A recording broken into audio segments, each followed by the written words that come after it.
स्वागत है दोस्तों मन बावरा में आपका। आज की कहानी है अरुणा जी की। कहानी का शीर्षक है बहू को आमंत्रित क्यों करें। फ़ोन की घंटी दूसरी बार बजी। ऋतु दौड़ती हुई आई। हेलो मासी, चरण स्पर्श। सदा सुहागन रहो, खुश रहो। कैसे हो सब? दामाद जी हैं क्या घर पे? सब बढ़िया मासी, घर पे तो नहीं, किसी से मिलने गए हैं। बताइए, कुछ ज़रूरी काम था? ऋतु ने पूछा। अरे नहीं नहीं, सोचा रविवार है, घर पर होंगे, उन्हें भी बेटी की शादी का निमंत्रण दे दूं। मासी, आपने तो बताया था मुझे, फिर उन्हें अलग से बताने की क्या ज़रूरत है? ऋतु बोली। नहीं नहीं ऋतु, वे घर के दामाद हैं, उनका रुतबा अलग है, उन्हें सम्मान देना ही होगा। उन्हें व्यक्तिगत तौर पर आमंत्रित न करूं तो बुरा मान जाएंगे, हो सकता है तुम्हें भी शादी में ना भेजें। आप मुझे एक बात बताइए मासी जी, अगर वे इस घर के दामाद हैं तो मैं भी तो उस घर की बहू हूँ। क्या ऐसा ही सम्मान एक बहू होने के नाते ससुराल वाले मुझे देंगे? क्या मुझे व्यक्तिगत तौर पर आमंत्रित करेंगे जैसे आप कह रही हैं? ऋतु ने पूछा। तू नहीं समझेगी। अच्छा चल, मैं बाद में बात करती हूँ, कहकर मासी ने फ़ोन रख दिया। मासी भी सोच में पड़ गई। बेटी तो अपने घर की है, इसलिए उसे अलग से खास न्योता नहीं दिया जाता। ससुराल में घर की बहू है, इसलिए वहाँ कोई खास न्योता नहीं दिया जाता। तो बेटी का मान सम्मान किस घर में रहा? श्रीकांत के आते ही ऋतु ने बताया, मासी का फ़ोन आया था, वो आपको व्यक्तिगत तौर पर आमंत्रित करना चाहती हैं। क्यों? तुम्हें तो बताया है ना, इतना ही काफ़ी है। बता दो, परेशान ना हो। समय पर उनकी बिटिया रानी को लेकर हम पहुंच जाएंगे। अभी तो 1 महीना है, श्रीकांत बोले। 2 दिन बाद ही श्रीकांत के ताऊजी का फ़ोन आया। बड़े बेटे की अचानक से 15 दिन के बाद मंगनी तय हुई है, बहू को लेकर पहुंच जाना श्रीकांत बेटा। जी जरूर। ऋतु इंतज़ार करती रही कि शायद घर की बहू होने के नाते उसको भी व्यक्तिगत तौर पर खबर की जाएगी, जैसा मासी कह रही थी। ऐसा कुछ हुआ नहीं। बहू यानी घर की मुर्गी दाल बराबर। बुरा लगा ऋतु को। मंगनी में ऋतु और श्रीकांत पहुंचे। धूमधाम से सारी रस्में पूरी हुई। ऋतु ने बढ़ चढ़ कर हिस्सा भी लिया, काम भी किया और ढेर सारी प्रशंसा भी बटोरी।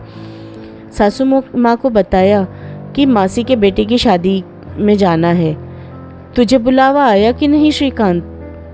माँ ने पूछा। क्यों माँ, ऋतु को तो आमंत्रित किया है ना। भाई, तुम उस घर के दामाद हो, दामाद की अपनी हैसियत होती है। दामाद को यूं हल्के में लेना महंगा पड़ जाएगा उन्हें, अहंकार में भरकर बोली सासू माँ। जब तक उन्हें खास न्योता न आए तुम जाओगे नहीं वहाँ पे। सासू माँ ने अपना आदेश सुनाया। ऋतु कुछ कहती इससे पहले ही श्रीकांत बोल पड़े। तब तो माँ, ऋतु को भी किसी ने मंगनी में आने का न्योता ही नहीं दिया, फिर भी वो आई ना, परिवार का मान रखा ना। क्या बात कर रहे हो? ताऊजी ने गुस्से से पूछा। ऋतु तुमसे जुड़ी है, इसका मतलब इस परिवार से जुड़ी है, फिर उसे अलग से न्योता देने का क्या मतलब है?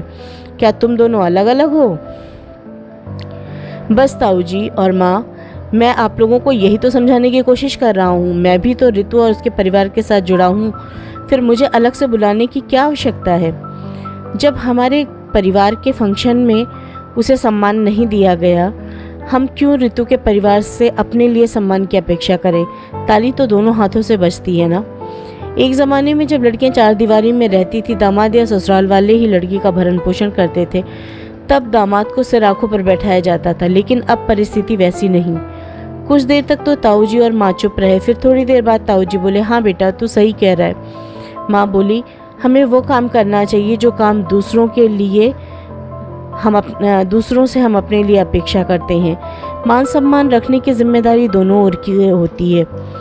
ताऊजी भी बोले, अपनी सोच में, अपनी मानसिकता में, अपने समाज में हमें बदलाव लाने की आवश्यकता है। उन्हें पुराने परंपराओं को अपनाने का कोई मतलब नहीं।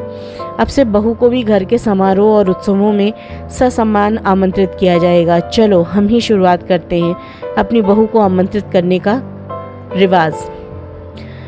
श्रीकांत और ऋतु दोनों ही खुश हुए। चलो, कम से कम माँ और ताऊजी को तो ये बात समझ में आ गई और इस परिवर्तन की शुरुआत अपने घर से ही करना चाहिए।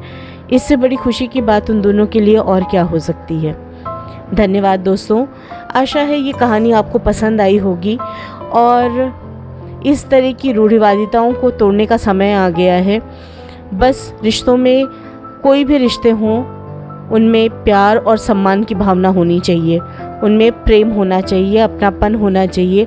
अगर छोटी छोटी बातों को, छोटी छोटी चीज़ों को लेके हम बैठेंगे तो कहाँ तक और कितना अपने सर पे बोझ उठाकर चलेंगे, है ना। तो इस बोझ के गट्ठर को उतारिए और हंस के आलिंगन करिए अपने हर रिश्ते का, अपने हर नाते का। चलिए फिर मिलती हूँ आपसे अगली कहानी में अगली बार।